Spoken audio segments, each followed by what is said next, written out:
பரம கிருபையோடு பலருக்கும் அனுகிரகித்துக் கொண்டு வருகிறார்.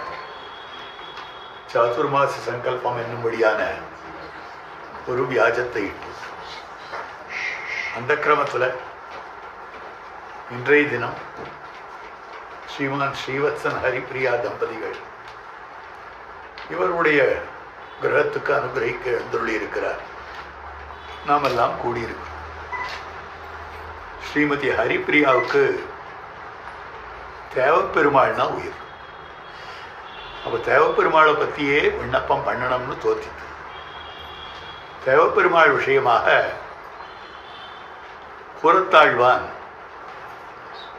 வரதராஜ ஸ்தவம் என்னும்படியான ஒரு அற்புதமான கிரந்தத்தை அனுகிரகித்தருளி இருக்கிறார்.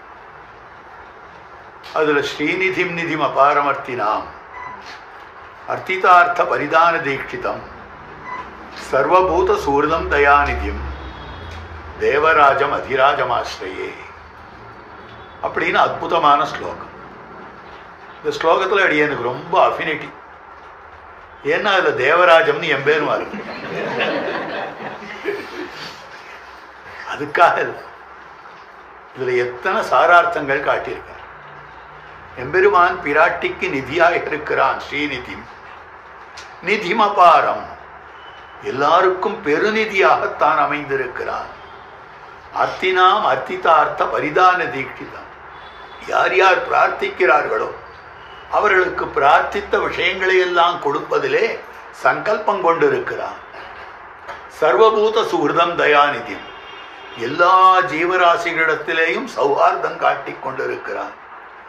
தேவராஜம், தேவர்களுக்கு தலைவனாக அமைந்திருக்கிறான். அதிராஜன், ராஜர்களுக்கெல்லாம் பெரிய ராஜனாக இருக்கிறார். அவரை ஆசிரியிக்கிறேன்.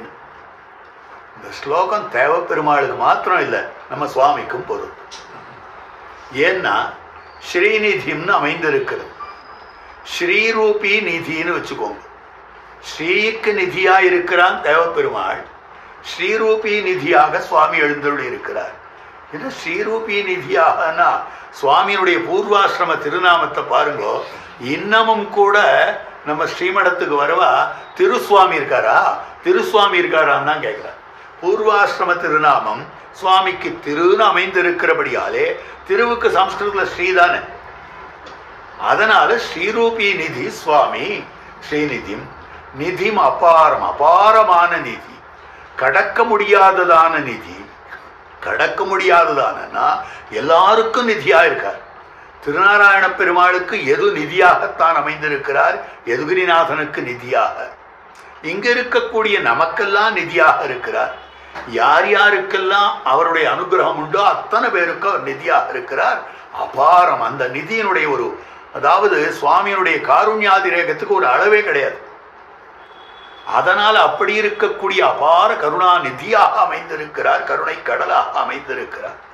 அதுக்கு மேல நிதின்ற சப்தத்துக்கு நிகண்டுல பார்த்தோமேயானால் இப்படி ஒரு அர்த்தம் காண கிடைக்கிறது. என்னன்னா, a person with many good qualities. சுவாமிதான், அதுல சந்தேகம் இல்லை. ஆப்டர் டிக்ஷனரியில் பார்த்தோமானால் a person with many good qualities அப்படின்னு அமைந்திருக்கிறது. அப்போ பார்க்கிற போது நிதி சப்தம் சுவாமியின் இடத்துல அபார நிதியாக தான் அமைந்திருக்கிறார். அர்த்திதாம் அர்த்திதார்த்த பரிதான தீட்சிதம், சுவாமியின் இடத்துல எத்தனை பேர் வந்து எத்தனை பொருள்களை ஸ்வீகரிச்சுட்டு போறாங்க.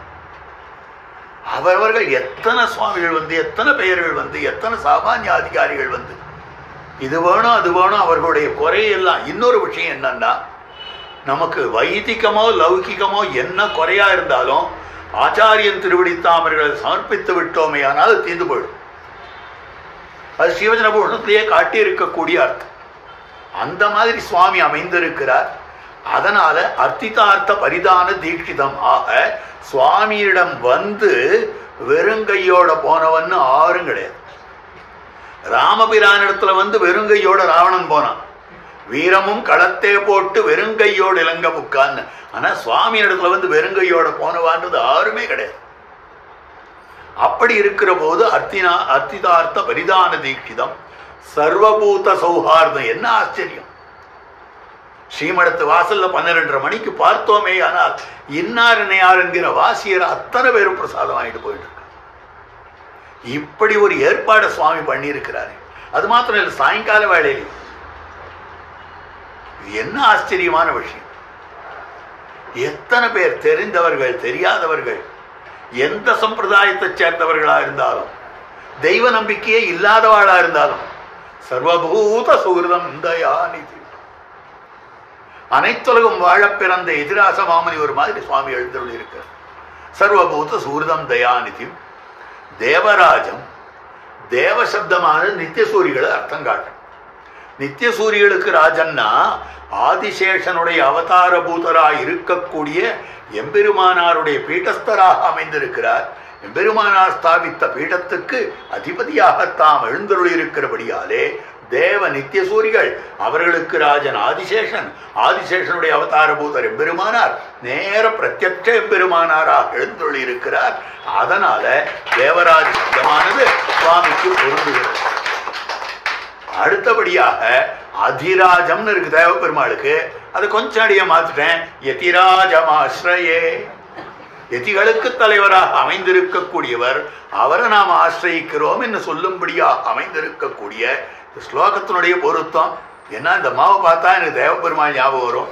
தேவப்பெருமாள் இடத்துல அடியனுக்கும் ஒரு அஃபினிட்டி. ஆக தேவப்பெருமாளுக்கும் சுவாமிக்கு இருக்கக்கூடிய, அதாவது இந்த ஸ்லோகத்துல தேவப்பெருமாளை காட்டுகிறார் போலே சுவாமியினுடைய வைபவமும் சூச்சிதமாக அமைந்திருக்கிறதுன்றதை காட்டுறதுக்காக இந்த விண்ணப்பம் பண்ணினேன். இப்படி ஒரு வாய்ப்பு தந்துள்ள இந்த கோட்டியாருக்கு பல்லாண்டு பாடிக்கொண்டு எல்லாருமாக சேர்ந்து சுவாமி திருவடித்தாமரைகளுக்கு வாழி வாழி வாழி என்று பல்லாண்டு பாடிக்கொண்டு அமைகிறேன்.